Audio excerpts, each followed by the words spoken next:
Hi everyone, hope you all are doing well. Omari Richards here. Be sure to subscribe if you has not as yet. Today was supposed to be the drop of my rebranded show. However, things are all weird. I'm going to push it back a week, but that does not mean I'm leaving you all with a week without some great, insightful information. Thankfully, I was able to get my hands on a conversation I had earlier this year with Dr. Joy Washington as well as Kimberly Green Warren, where Dr. Joy had both of us in a Twitter Spaces conversation talking about life after a Master's of Public Health. So, really, how we navigated our careers once we graduated with our MPHs. I think it's a great conversation, insightful, always timely. And thankfully, Dr. Joy actually took the time to take all her Twitter Spaces conversations. I think she had quite a few earlier in this year and made it into a podcast called the Public Health Joy Podcast, which is linked in the description. So be sure to go across, check out her show, check out the other conversations that she had. Subscribe, leave a like, leave a review, tell her that I sent you that way. Greatly, greatly appreciate it. I've also had these wonderful ladies on my show before. So Dr. Joy Washington back in episode 41, and then Kimberly Green Warren on episode 99. I will link those in the descriptions as well. Last but not least, next week, Tuesday, the 13th of September, 5:30 to 6:30 p.m. is going to be my public health happy hour, which I haven't had in a while. And I've had quite the turnout of people who have registered before for the event. So be sure that you register as well. Look forward to seeing you all there and having some great conversations in a safe space. So that's very exciting. But anyway, I will let you all go. Be sure to subscribe so you don't miss the rebranded episode next week and enjoy this conversation. Be sure to tell me how you feel about it. And happy to be back sharing great information with you all. Peace. Welcome to Life After the MPH. We are so glad you are joining us today. I am your host, Dr. Joy. I am a community health education and research consultant who helps early career public health professionals, both current and future, to serve, educate, and build healthier communities. And what we do is we help you to transform your skills, your education, and your research into life-changing public health programs, bringing joy to the communities that we serve.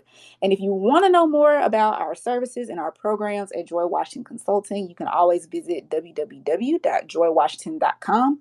You can subscribe to our email list to get updates. And also, if you need any clarity and direction on your career path in community health and health education, check out our program that just opened for enrollment. It's called the Public Health Career Compass. The link is pinned on my Twitter profile, and I'll share more about that later. But we are here tonight with some wonderful public health professionals who are here to share their MPH story. And for those who may be new to the public health space, an MPH is a Master of Public Health graduate degree program. So we are here to provide a safe space to share information and resources about careers, grad school, and all things public health. So many of us, we tend to get a MPH for different reasons, right? But sometimes there's this misconception that an MPH alone or just having that degree is going to make it easier to move our careers in the right direction. But let's be real, okay? Life after the MPH ain't easy. And we're going to talk about some of our lessons learned from our own MPH experiences. So if you hear some good stuff, make sure you're taking notes, share the space with others, live tweet some gems that you might hear, and don't forget to tag and follow our speakers. We are recording, so that will be available for 30 days. So you can replay if you have to leave, if you miss something, or if you just want to hear this awesome conversation one more time. So with that said, let's introduce our speakers. So let's start with Omari because your picture is showing up first next to mine. So if you would just tell us briefly who you are, what you do, and how you serve. Good night, everyone. My name is Omari Richards. Some of you might know me as a public health millennial, where I created this platform where I just help public health professionals navigate their career, as well as just share just insightful information. And with that platform, I have my Instagram page, my podcast, and a new Discord chat that I'm probably gonna link to and talk a little bit more about later on. And then in my day job, I am a health improvement program officer for the Kate B. Reynolds Charitable Trust, which is a private health foundation in Winston-Salem, North Carolina, with the mission of improving the quality of life and well-being for financially disadvantaged North Carolinians. And I'll pass it on to Kimberly. Thanks, Amari. Hi, everyone. It's great to be with you this evening. My name is Kimberly Green Warren, and I am the founder of Smart Health Education, a consulting practice that focuses on the design and development of high quality training programs for public health professionals, specifically focused on personal and professional development in public health. Personally, my undergraduate and my graduate degree is in health education, so it's safe to say that I am a health education nerd up here. So I love everything related to curriculum development, and program facilitation.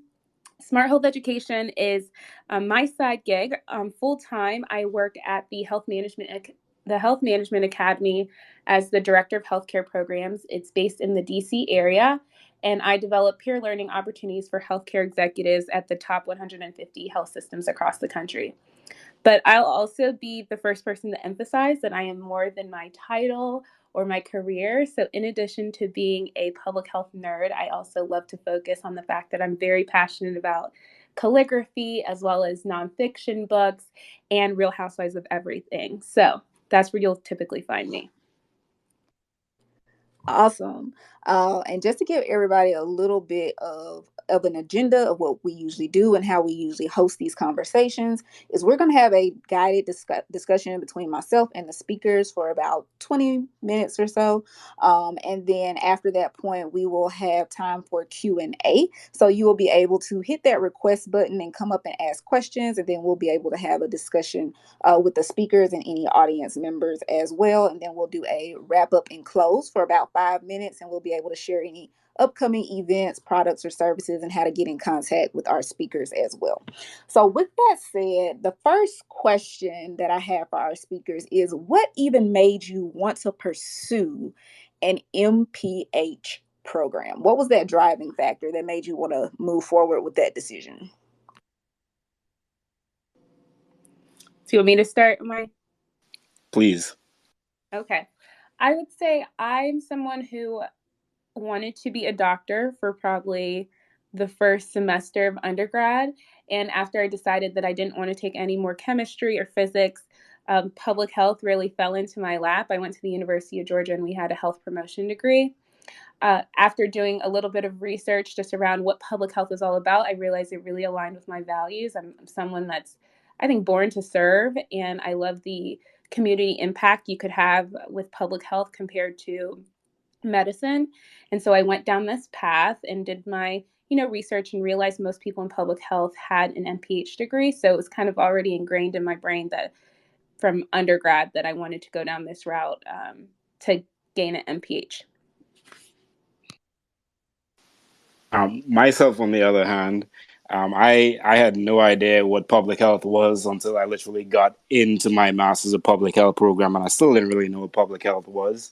I was similar to Kimberly. I was on the path to go to medical school, got rejected from three of the four Masters of Medical Sciences programs that I applied for, and I really was like, well, I don't want to do nothing for a year, so what can I do with my biology degree? And I found out about Masters of Public Health programs, applied to University of Florida and George Washington University. Decided to pursue my Masters of Public Health at UF, and everything from there is just a learning lesson. And I decided, just from the classes and all the learning, that I just didn't know about public health and the systemic inequities, as well as being a doctor, I think, doesn't really change and fix a lot of the systemic problems that we have. So I just decided to stay in public health, and everything from my MPH till now, which was 2017 to now, has just been a learning and sharing experience. And isn't it funny how I think probably 99.9%, well, I'm not going to say 99.9%, maybe 99% of public health professionals that I run into have a undergrad in biology or chemistry or something like that. And the goal was to go into medical school. I feel like so many of us start out that way because we don't know about what public health is and what all public health encompasses. So with that said, what was your experience like during your MPH? How would you kind of sum up what that experience was like?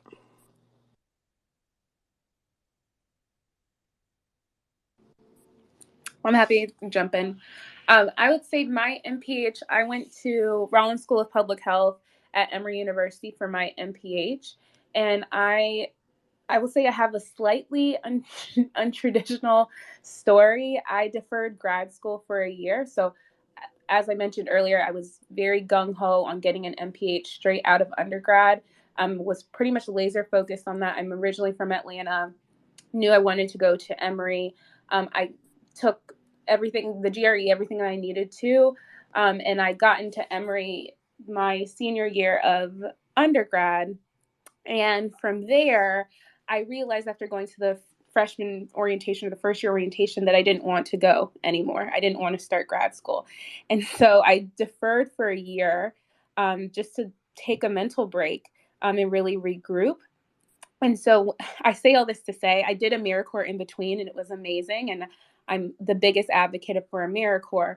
But I'll say that whenever I started my MPH program, I was actually very disgruntled because I wanted to continue to work on the ground and do the work that I was doing, with AmeriCorps. So it took me a while to kind of acclimate myself and get back into that mindset around school and what I needed to gain, because I loved the experience that I had on the ground with AmeriCorps and the work that I did. I worked at a school in Southwest Philly. But I say all that to say that, one, I think going into grad school knowing not exactly, but a path that you'd like to go down or your interest is extremely helpful. And that's what I believe my AmeriCorps experience helped to inform for me. And then from there, Emory had an amazing career development um, office that really encouraged us to get the practical experience from day one. So I was encouraged to volunteer, really pair up with local organizations, even work on the CDC if that's the route that I wanted to go down. I never went into the federal government. But I'd say all in all, with my MPH experience, I started out very disgruntled because I wanted to continue to do the work on the ground. However, it helped to ultimately inform the experiences that I wanted to have and gain more experience in grad school. And that ultimately helped kind of drive where I wanted to go and what I wanted to learn. And so I think all of that was very helpful for the 2 years that I was there. Yeah, for me, I kind of fell into public health, didn't know much about it, as I stated earlier. So I was literally like a baby, like learning to walk kind of thing. The MPH was like a blessing in disguise for me. I thought it would be like a gateway for me to go into medical school, but then I just saw all the value that the MPH brought with it. And I learned what public health was, what public health can do, how we should be focusing on populations, how underinvested it is, and how crucial it has been for improving quality of life. So my MPH experience has just been me trying to learn and see how best I can fit myself into it, because during undergrad I was a bio major, didn't really think about things outside of like cellular level things. I decided to get my master's of public health with the concentration health management and policy, because I just didn't want to focus on small cellular things anymore. And it was just a learning experience every day at a time. And I just thought that public health was amazing. I remember my first semester was just so awe inspiring to say that I grew up, I wanted to help people, but I just never knew that public health was a thing. And to just fall into public health, it really, really fit who I was and my values. And as you all or some of you might know, I have a public health Millennial platform, and that was literally just an avenue for me to share all the things that I learned throughout the 2 years that I was in my master's of public health, and I still share to this day like insights and different information. But it was just a uphill, fun learning experience for myself, my MPH program. And I think both of you brought out some important points. And one thing about being a public health professional is that we always strive to serve, right? Most of us who are in public health, we know that we want to serve. We might not always know how we want to do it, but we know that we have this knack for being a servant leader. And like you said, finding that path that fits our values, and public health usually fits our values when we choose to try to be a public health professional. And I wanted to point out something Kimberly mentioned as well, that if you are not currently in an MPH program and you are considering going into a graduate degree program, just know that undergrad is a lot different than grad school. So you need to definitely be aware of what grad school is like. Talk to some people, get some input, because it's a whole different ball game. And if you can get some experience before you go to grad school, that's often a really good thing. And our MPH programs tend to teach us so much, but they don't teach us everything. So, my next question is, how prepared did you feel to enter the professional world when you graduated with your MPH? And is there anything that you would have done differently?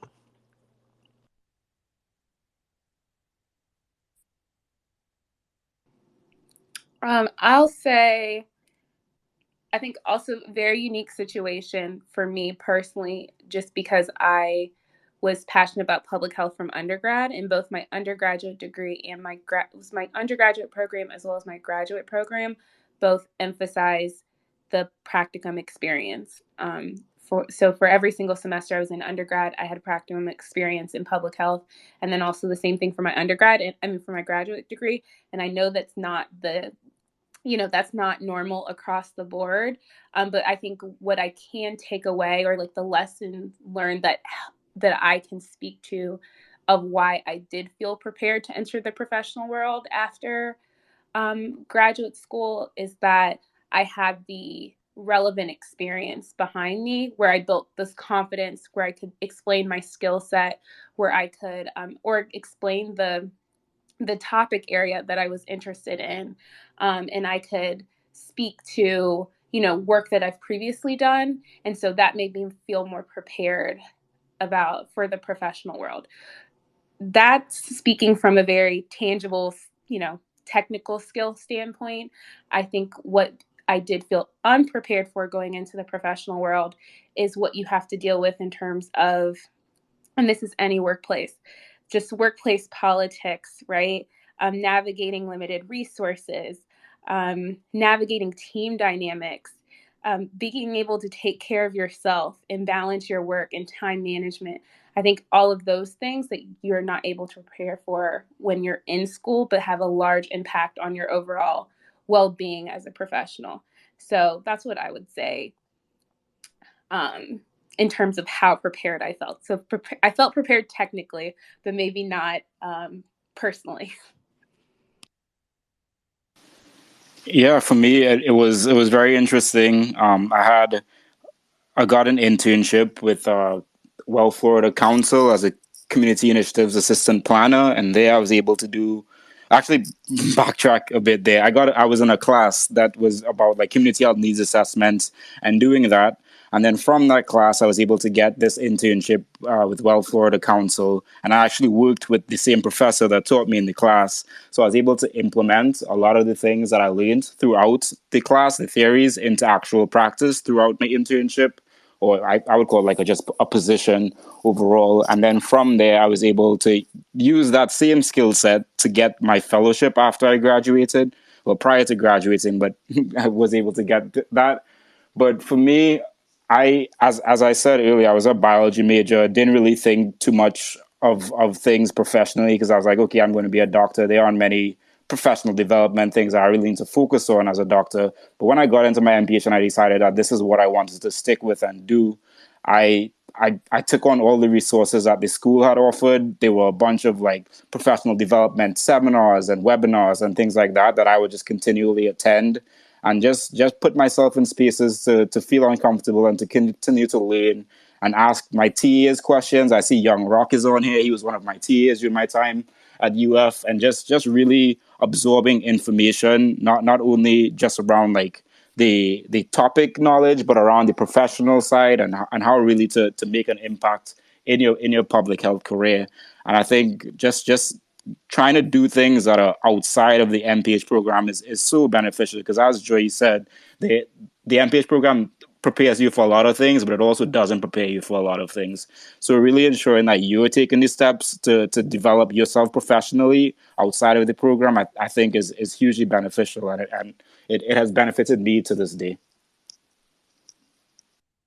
Yeah, so definitely you have to be in a place where you take some initiative when it comes to your public health career, both before you go to grad school, while you're in grad school, and after you are in grad school. Like Omari said, those professional development seminars, webinars. Look inside your university and outside of your university. Check your departments of public health in your local regions or your state. Check with your local public health associations. They always have student memberships to different things and different opportunities available. Oh, go ahead, Omar. Yeah, and if I could just add, like most schools are going to pay for you to have LinkedIn Premium or some sort of thing like that, where you're able to get LinkedIn courses for free, and that was something that I also utilized to get that professional development. Because why not do that? Because you're already in school, you're already learning so many things. Why not take the steps to learn more and really position yourself to be successful afterwards? Because as we all know, school is only a means to ends, and the end is to get a job. So you can't just focus on school and not focus on the other things that are actually going to be more substantial in your career afterwards. So I just wanted to add that. Yeah, and also if your school has, usually most schools have some type of career center or career development department. Definitely check out the resources there as well, because sometimes they have a whole different website with tons of resources that students can use to further their career. So that's definitely something to check out as well. Even if you've already graduated with your MPH, they might have some alumni programs or different things like that. So those are some definite things to pay attention to. So our next question is, what was it like getting your first job after your MPH program? What was your first job or first opportunity? If it wasn't a job, if it was an internship, fellowship, or whatever, what was that experience like once you completed your MPH program? Yeah, you can go ahead, Kimberly. No, go ahead. Go ahead. I've been third. Yeah, so I was able to get a community health fellowship where I actually moved from Florida all the way to Alaska to work for the Matsu Health Foundation, which is a health foundation in Wasilla, Alaska. And like to even backtrack to that, I just throughout my MPH, I was trying to see like what are things that I can do to really set myself up to be as successful in my early career. And I learned that fellowships were one of the ways that you can do that. So initially, I applied to a lot of Masters of Health Administration fellowships. I failed to get any of those, but I'm thankful in the sense that it gave me the confidence to know how to interview, to not be scared to fail. And I just pushed on. I was able to get this community health fellowship. As funny as it may sound, I literally just had a Gmail, a Google alert on for fellowships in the entire USA, and it popped up into my email inbox one day. I applied, and I was able to get it in March before I graduated in May. So I was really lucky, because I know a lot of people in my cohort really struggle to get jobs, and that's to say, like even when I was applying for this fellowship, I was applying to maybe like 80 other jobs, and I probably heard back from 3 of them. So just to say, like, be proactive when you are searching for that job, because especially now when public health is in the limelight, and everyone is talking about it, and there's like a 30% increase in MPH graduates or people applying for MPH schools. It's just more competitive now. So you really have to be proactive to ensure that you're getting, whether that's a job, whether that's an internship, or whether that's a fellowship. Just make sure that you're being proactive in everything you're doing. Yeah, I absolutely agree. It's so important to be proactive. Funny, a lot of similarities in your story, Omari, and as well as mine. I would say that I found my first job out of grad school through a email newsletter. I was someone who was extremely passionate, as I'm sure many of us are, about the social determinants of health as well as health equity.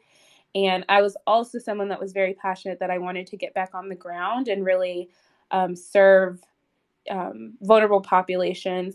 And so, as I said, I had a background with AmeriCorps, so I was very committed to the type of work. And so I was subscribed to an Emory email list, and I saw them mention a affordable housing organization. And I knew affordable housing was a part of, considered one of the social terms of health. And so I looked into the organization. It was called NeighborWorks America, solely focused on affordable housing. I noticed that they had a fellowship, and so I applied. Um, it had nothing explicitly said public health. I just knew that, obviously if I work within affordable housing, it's going to impact public health. Whenever I applied for the fellowship, they actually were starting a health and housing initiative that year. So it could be serendipitous, but it's also just a lesson in the fact that you have to be proactive and also be open to all the options available. Just because it doesn't explicitly say public health doesn't mean that your skills can't transfer to the job.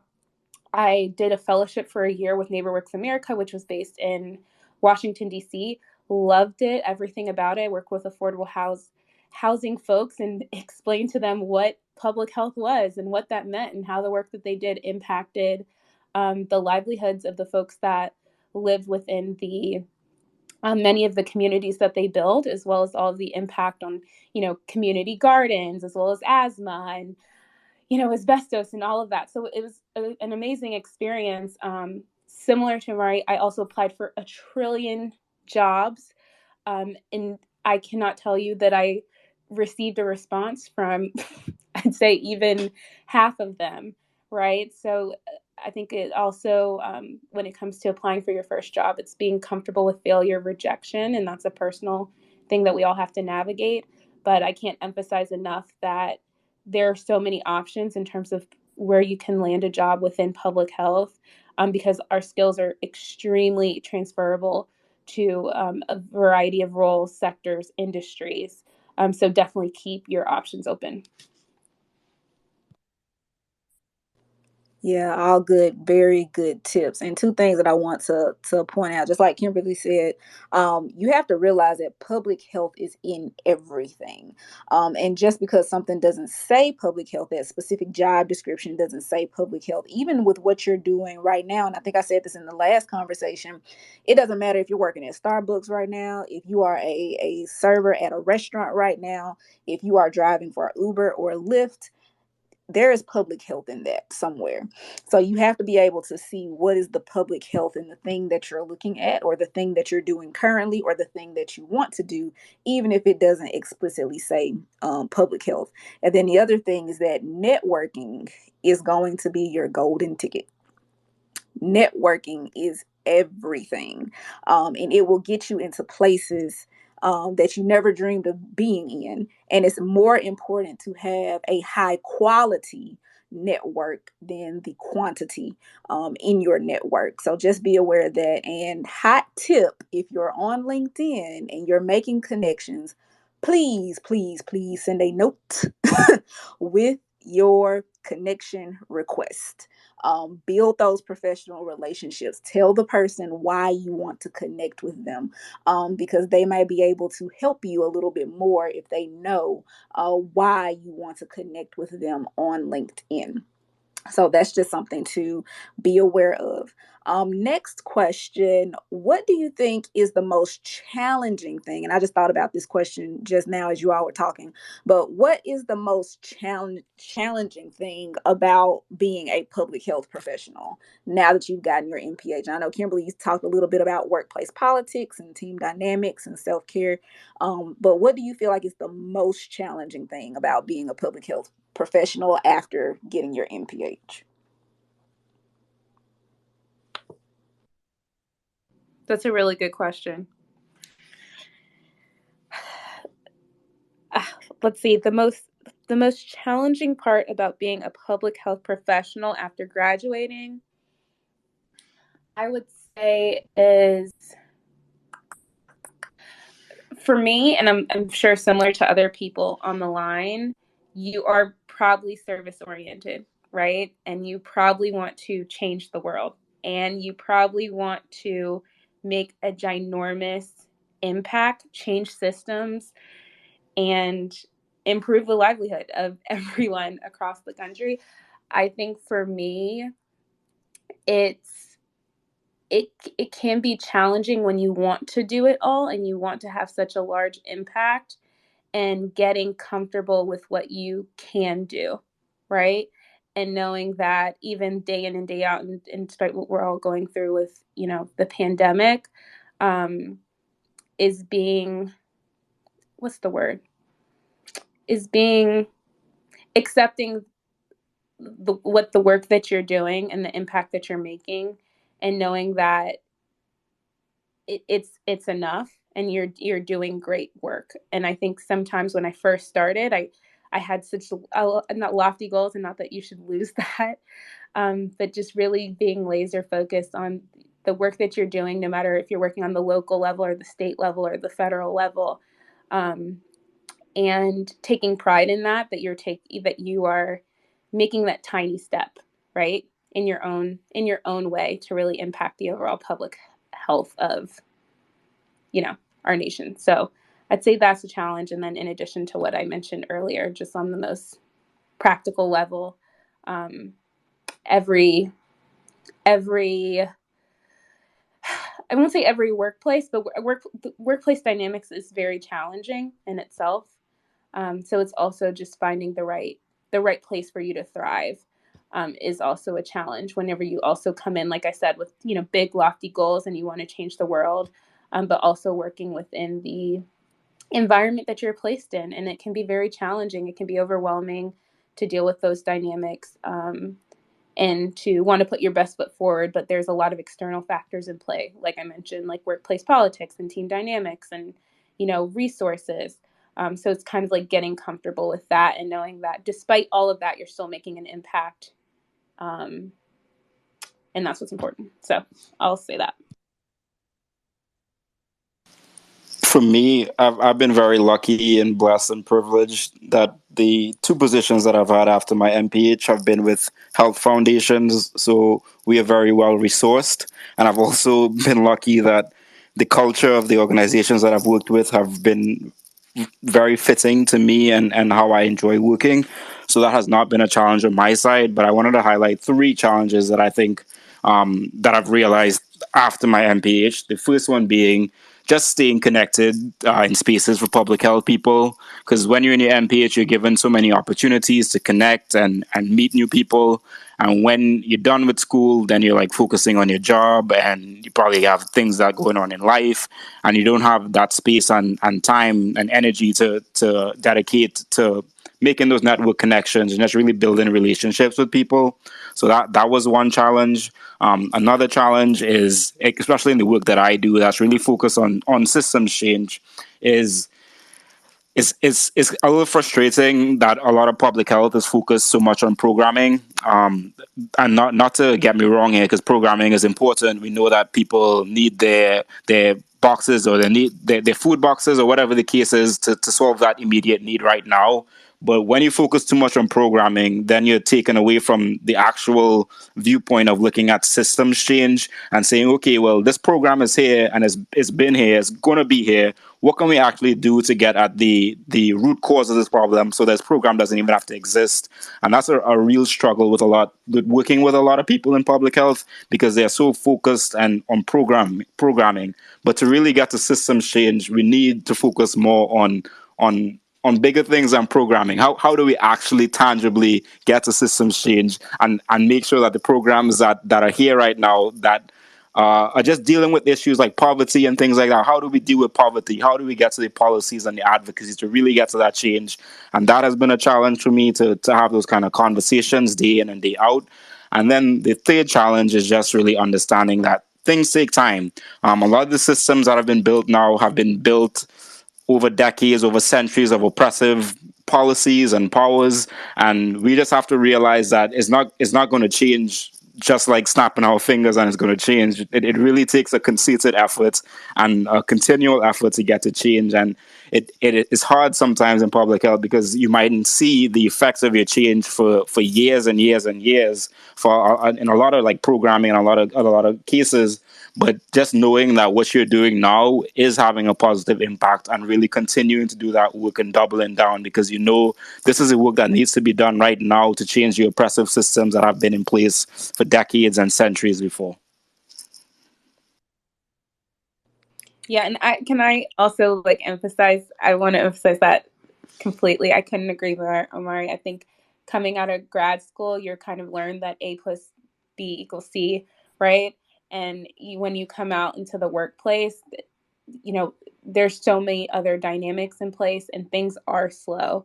No matter what organization you work for, maybe if you go into tech, it might be a little bit faster, but things are slow and change is slow. And so it's just like you said, like being comfortable in the fact that like you are making an impact and keep on double downing on like the work that you're doing because it is moving the needle, but also getting comfortable with the fact that change is slow, especially in public health. So I couldn't agree more. Awesome. And I do agree as well with everything that has been said. And those small wins, focusing on those small wins can definitely make a huge difference when it feels like you're not getting anywhere. Because you will often have that feeling when you have those big goals and big things you want to change, but those small wins do make a world of difference. So let's go ahead and get some questions. If you have a question that you would like to ask our speakers, go ahead and hit that request button. We'll bring you up so that you can ask your question. And in the meantime, as people are hitting that request button and coming up, oh wait, hold on, we got one. Let's see. One second. We are bringing up, is it Chinwei? Is that how you pronounce your name? Yes, that's perfect. Thank you. Okay, so thank you for accepting my question. So I wanted to ask about you asked about your first career after your MPH and what that process is like. But as you also mentioned, public health is getting like this new light shined on it because of COVID and how do we do preventative care? How do we more so focus on it? And me also being passionate about program planning and seeing all these jobs. I don't know if you guys have noticed, but I've seen a lot of like I guess like they're asking for like the clinical worker to be more so I guess the expert on these in different ecosystems, like whether it's private sector or hospital sector. How do you stand out as someone who is I guess like even a preventative health expert when you're going up against people who maybe have their clinical degrees or their MDs or just different things when you're applying for these types of jobs.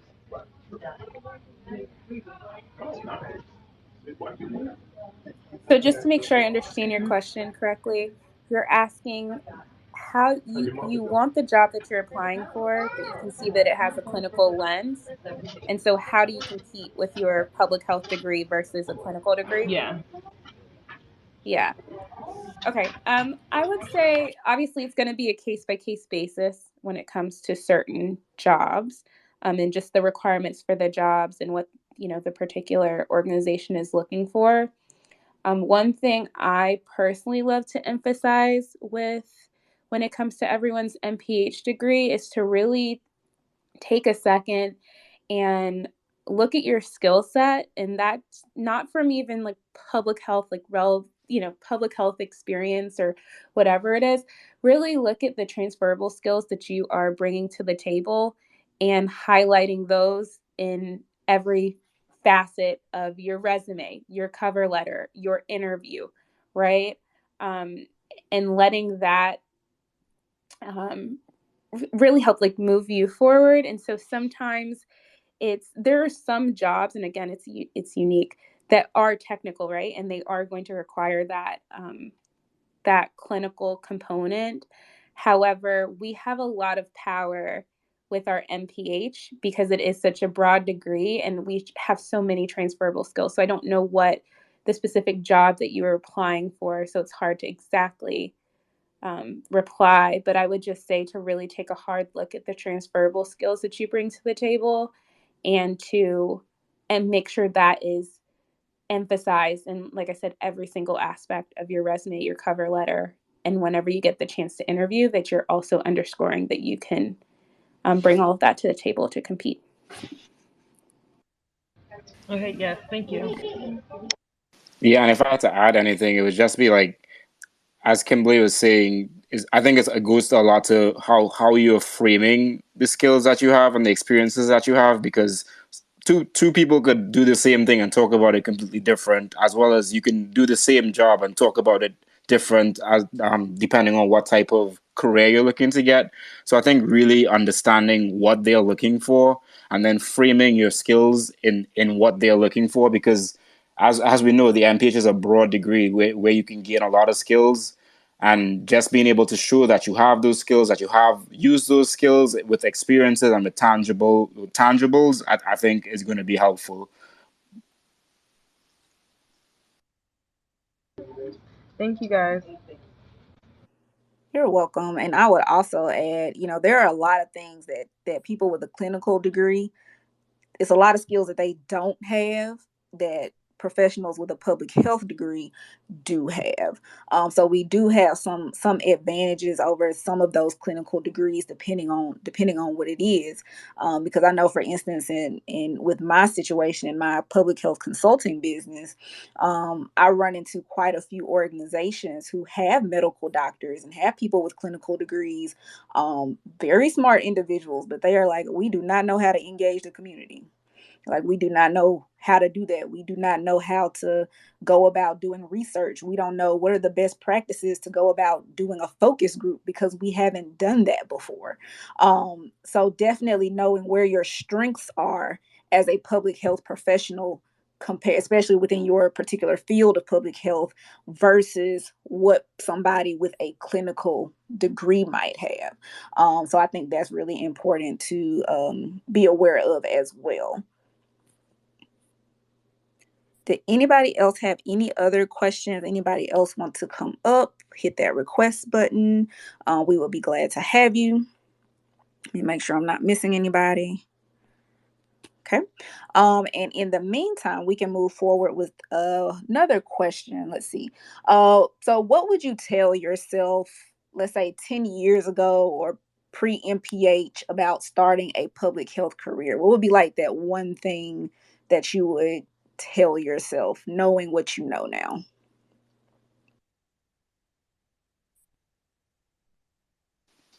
I would just say take on experiences that make you feel uncomfortable. Continue to learn. Continue to write down your experiences. Have a master resume so you can speak to all those experiences and you can engage with it in different ways for different jobs. Um, I feel like there's a lot you can do in public health. So it's just all about really taking in the experiences and know what you want to do, because a lot of us don't know what we want to do, or we don't know what that job is. So just taking all those experiences, and that's one thing that I'm trying to do now, because when I was in my MPH program, there was no real way to understand a lot of things in public health. Now there are the people like Joy, like myself, like Kimberly, that are on Instagram and on LinkedIn sharing all sorts of insightful information. So just really connecting with people who are sharing that information and just learning, because you have a lot more opportunities than I had, because when I was looking for this kind of information, there was nothing there.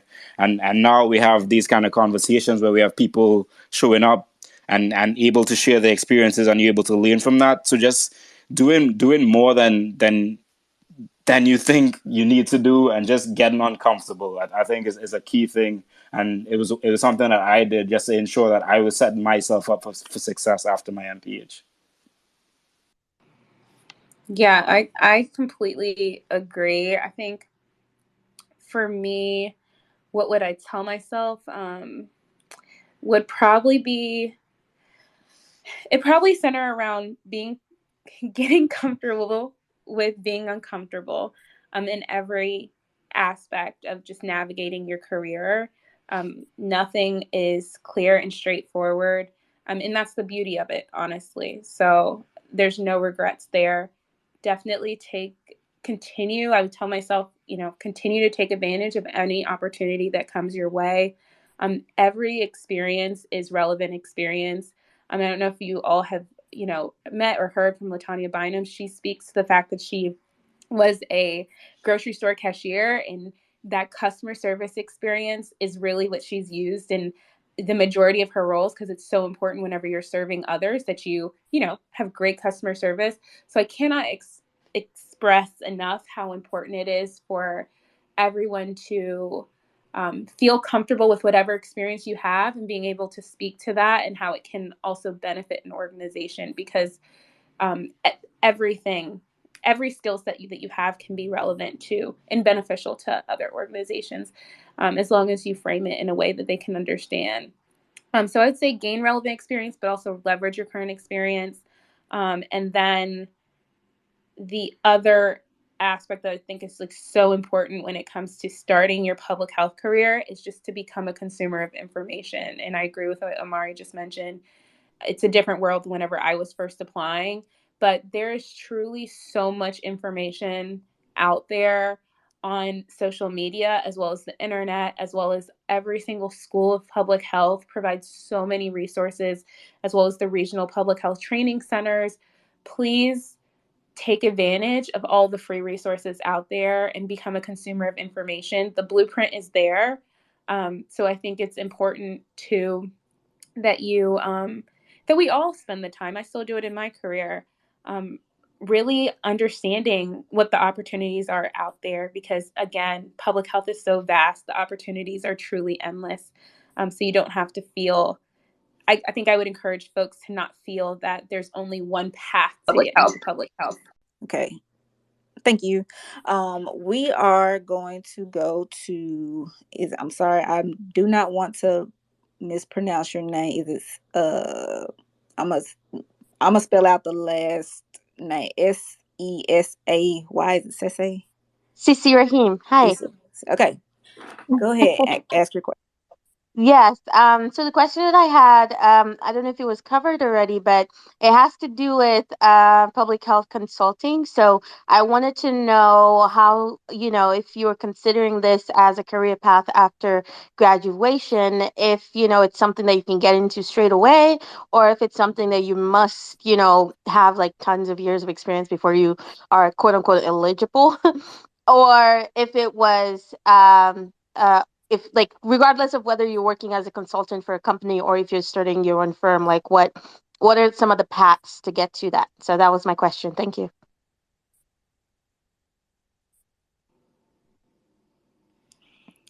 Yeah, I guess I can take this. For me personally, I consider myself like a mid-career professional. And so for me, in terms of guidance, most folks will say that you should probably gain experience before you start consulting.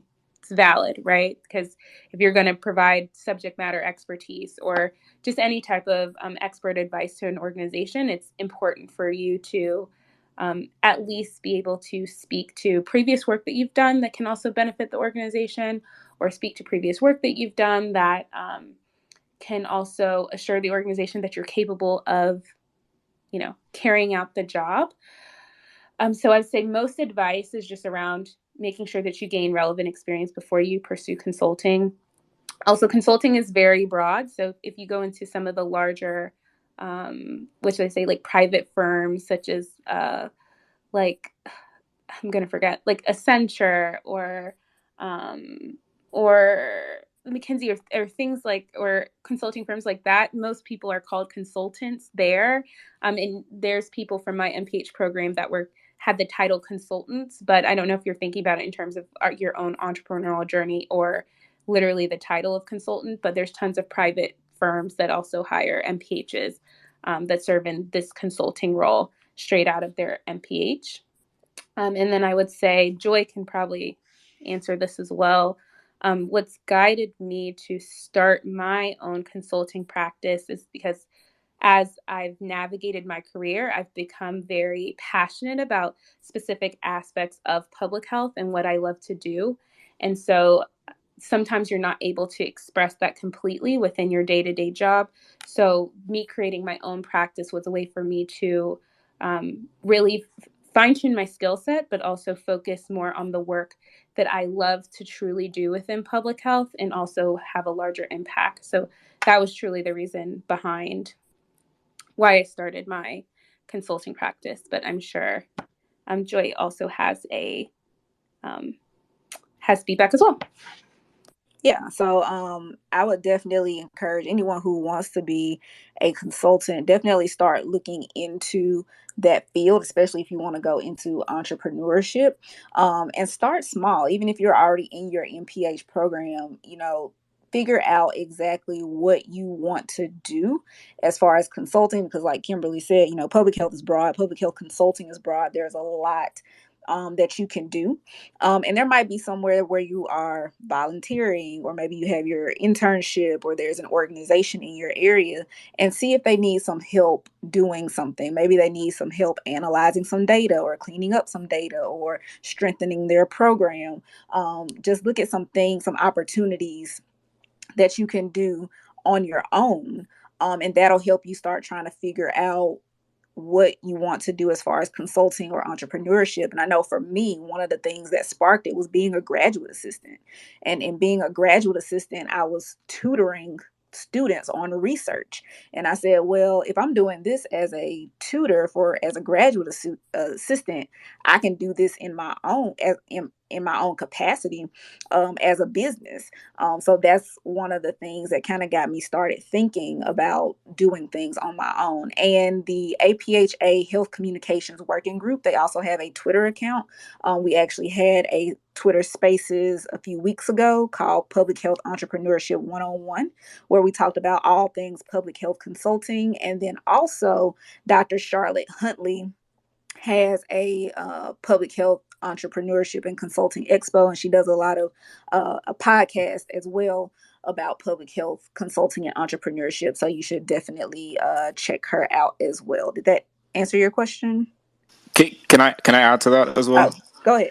Yeah, so like consulting, I have a podcast as well. I have like 92 episodes, spoken to many consultants and heard a lot about their stories. Definitely check it out, the Public Health Millennial Career Stories podcast. Consulting is different depending on like if, as Kimberly was saying, if you want to go into like Deloitte, Booz Allen, Hamilton, those kind of bigger consulting firms which are very competitive, you're gonna have to be at the top of your game. I would say definitely like network and create those relationships. But if you want to go into consulting as like creating your own business, I would say as a student, I've had many consultants on my podcast. I bet no one has reached out to a lot of them to see if they can subcontract and really see what it takes to be a consultant as well as get that experience. So I would advise to do that. But when you're thinking about consulting, a lot of the people that I talk to, their clients, their first clients are people that they've worked with in their day job. So that's why it's very hard for me to recommend to someone coming out of their bachelor's or MPH program to say go into consulting, as well as there's the added factor of, okay, you just completed your MPH, you have all these skill sets. Yes, you can do consulting, but what about all the business back end stuff? That's a whole other thing that you have to think about. That's a whole other learning experience. So I would say get more experience if you wanted to start your own company before doing it, because I think there's just a lot of barriers and a lot of unknowns that are there in the world of public health consulting. But as Joey said, there are a lot of resources out there. Definitely check out the expo with Dr. Charlotte Huntley. She's a great resource for public health consultants as well.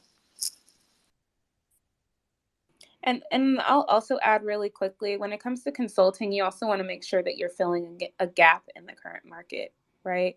And that's something that you can identify through experience, like Joy was just mentioning, right? So she tutored, and so she was able to see, hey, it's possible for me to do X, Y, and Z.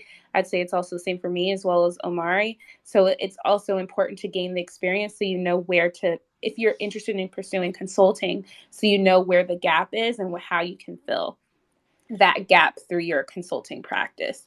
So that's another reason why experience is important, just for you to be able to see what the possibilities are out there for you. Thank you so much. I appreciate all of your insight. Yeah, I mean, I do have some experience, but I thought they wanted someone who was more mid to late career, but I'm more early career kind of experience. But I do have experience, so I'm not just coming straight from MPH into it, even though I am currently in my MPH program. But I do have some experience previously before I went into my MPH program. But I am gonna do some more research. I'm connected with Dr. Huntley on LinkedIn, and I think Omari, you and I are also connected on LinkedIn. That's kind of one of the reasons why I found this event, I think. So definitely thank you for that. I'll check out the podcast episodes and go on from there. Thank you. Thank you. And we're going to get our last two speakers, our questions, and then we're going to wrap up. Go ahead, Jenny. So personally for me, I also really enjoy that aspect as well, especially working with immigrant and refugee communities. And Omari, I noticed that you mentioned that you shifted towards policy. So currently I'm enrolled in my MPH for Healthcare Organization and Policy, but I'm actually a remote student out of state as well. So I was wondering what are some tips or suggestions for students pursuing that pathway, but also as a remote learner?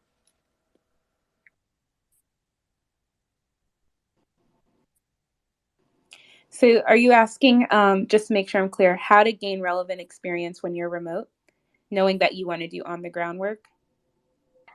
Um, yes, but also like it's my major is in transition to the policy side of things. However, I really want to move towards global health work, specifically healthcare access, health equity, and program implementation. Got it. So I think one thing, I mean, this might be my personal philosophy. We all get very caught up on the titles of our degrees as well as the title of our jobs, and believe that we can only go down that one path because I am an epidemiologist, I am a data analyst, I'm a health educator, and truly, personally, it might be my personal opinion. I want everyone to feel that the opportunities are truly endless, as long as you truly identify what it is that you personally want to do within public health, and then leverage your skill set and how your experience, your skill set can speak to what it is that you want to do. If you don't have any relevant experience, say you do want to go into global health, which I think you mentioned, um, one huge tip that someone's given me that I think is really important is just to make it as real as possible, right? So, whatever it is that you want to do, make it as real as possible so that you gain that knowledge, that skill set, that experience, and making it as real as possible is exactly what Omari mentioned at the previous question. If you see something out there, a professional or an organization doing work that really stands out to you, but you have a data degree, but you want to go into a specific aspect of global health, reach out and say, hey, I'm really interested in global health for X, Y, and Z. I'd love to learn a little bit more about the work that you do, right?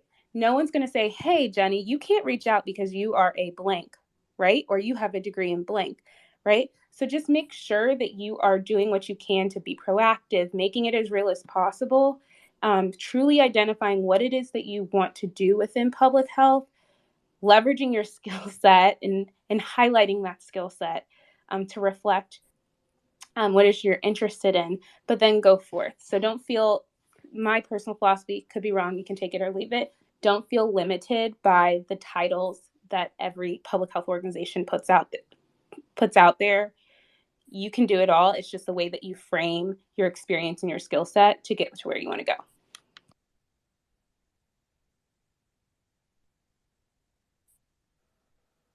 Thank you. Awesome. Well, we are going to go ahead and wrap. Omari or Kimberly, whichever one wants to go first. Why don't we go ahead and tell people how they can reach you, share your socials, your websites, any product services or upcoming events that you may have?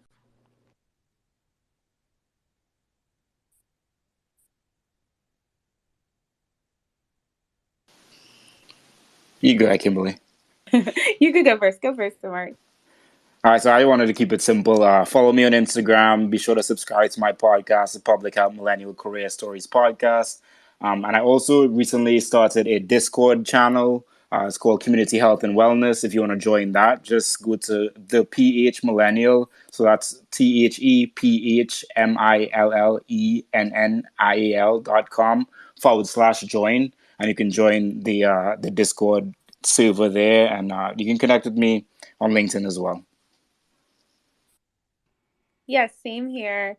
Just keeping it simple. You can follow me and my organization on LinkedIn as well as Instagram at Smart Health Education. So you can find me on Instagram at Smart Health Education. And then also on LinkedIn, you can follow my business page, which is also Smart Health Education, or you can follow me personally, Kimberly Green Warren, on LinkedIn. Feel free to connect, send a message.